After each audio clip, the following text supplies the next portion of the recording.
I am going to talk to you about a part of Israel called the Negev. The Negev is a desert and it's in the southern part of Israel. So if you look at my map, this is a map of Medinat Israel, the state of Israel, and the southern part all the way down is a desert area. It's called the Negev, and there are different parts of it that I'm going to talk to you about, including something called the Dead Sea, Yam HaMelech.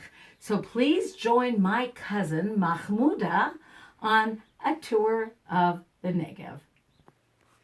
Shalom, salam. My name is Mahmouda. Can you say that? Mahmouda. I didn't hear the Let's try it again. Mahmouda. And I am in the Negev Desert. I am wearing my head covering because it is very hot. I'm wearing my sunglasses because it's very sunny. And I am in the Negev Desert. You know what a desert is like. And it's hot, and there's sand, and there's rocks. And you know, there's also a cactus. But whatever you do, do not sit on the cactus because, oh, ow, do not get too close because the thorns will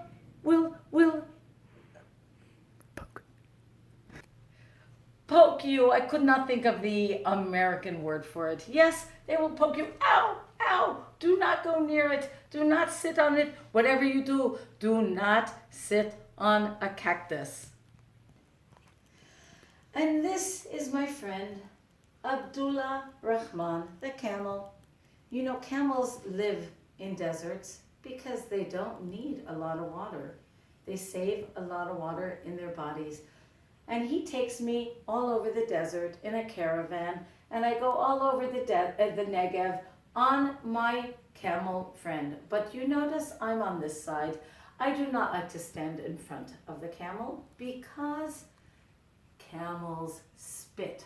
Oh yes, they spit. They spit on you. Patui. You do not want to be in front of a camel because they will spit on you. So I'm going to take my camel and I'm going to ride around the Negev and I'm going to show you some beautiful pictures.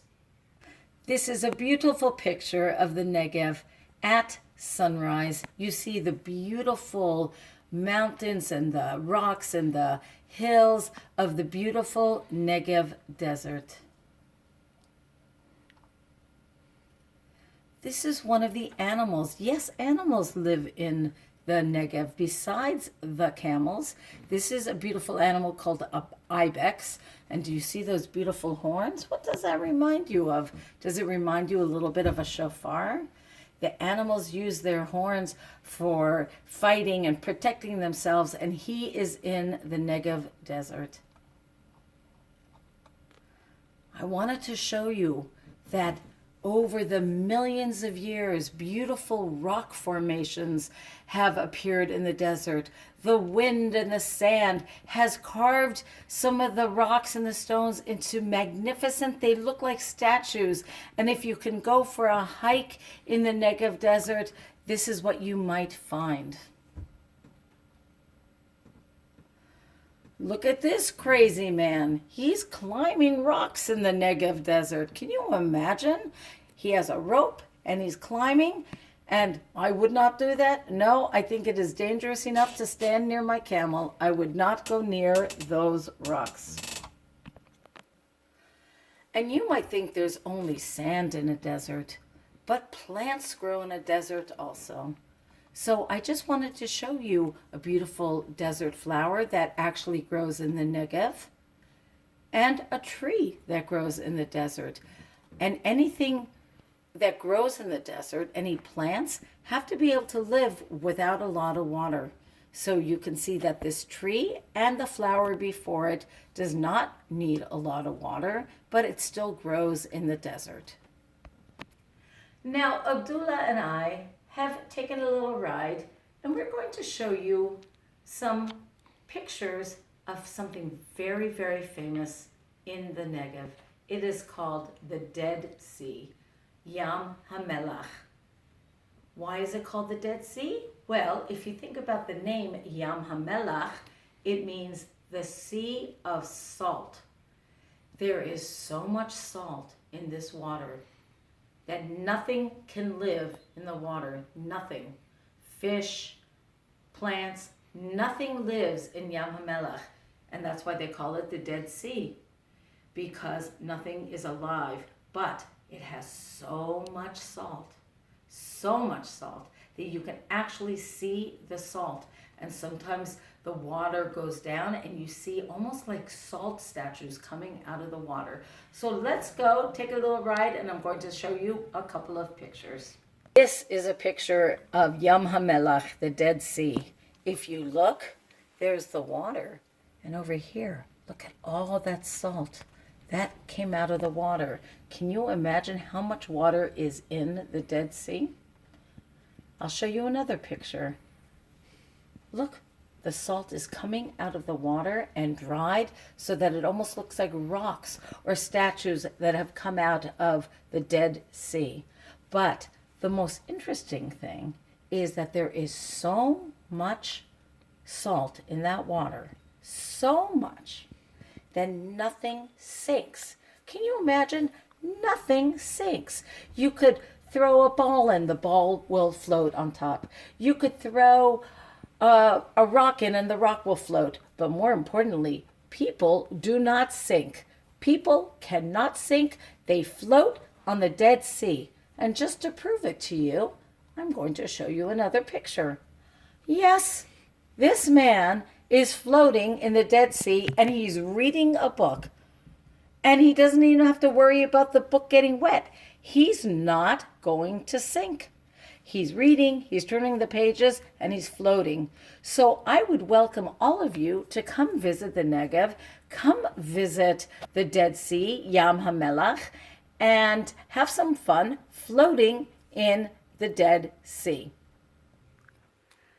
In honor of the desert, which has some sand, and in honor of Yam HaMelech, that has salt, I would like to show you an art project. If you take some salt and put it on a plate, just like I'm doing, you can take chalk, just like I have, and all you have to do is rub it onto the plate, onto the salt, just like I'm doing. Do it, a few times, and do it hard. You can mix it up with your finger a little bit and do some more, just like I'm doing.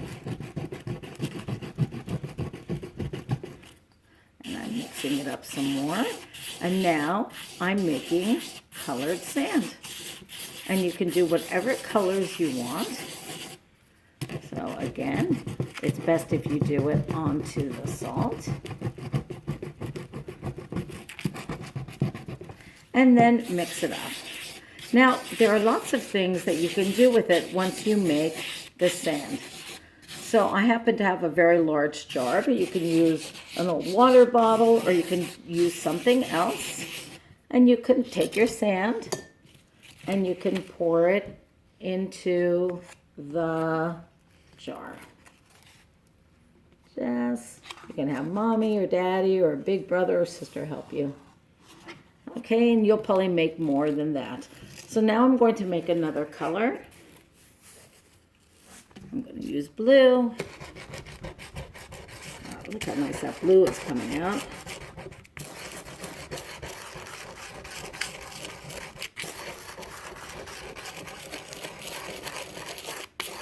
And now, see how you rub it, and you make another color. And you could pour it on top, and you can make a decoration. You can make a vase, you could put flowers in, pretend flowers, and you can make a beautiful jar or bottle with sand.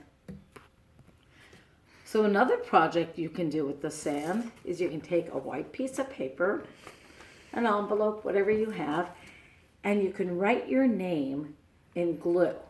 Don't write too big and don't write too small. So I have a friend, Mora Aliza, so I'm going to write her name. I'm writing her name with glue.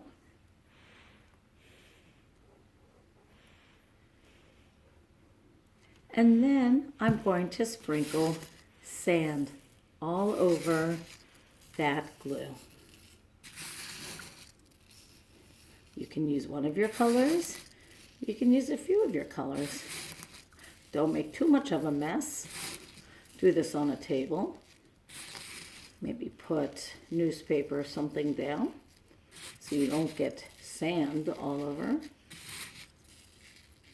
And then you very carefully shake it off back over your plate. And look what you have. You have your name made out of sand that you made yourself. So I hope you enjoyed your little tour of the Negev. I hope you saw some interesting pictures. I hope you learned about the Dead Sea, Yam HaMelech.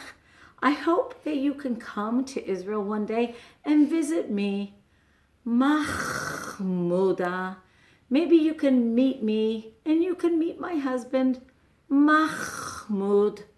You could see my camel. You could see my cactus. You can go swim in the Dead Sea and you won't sink.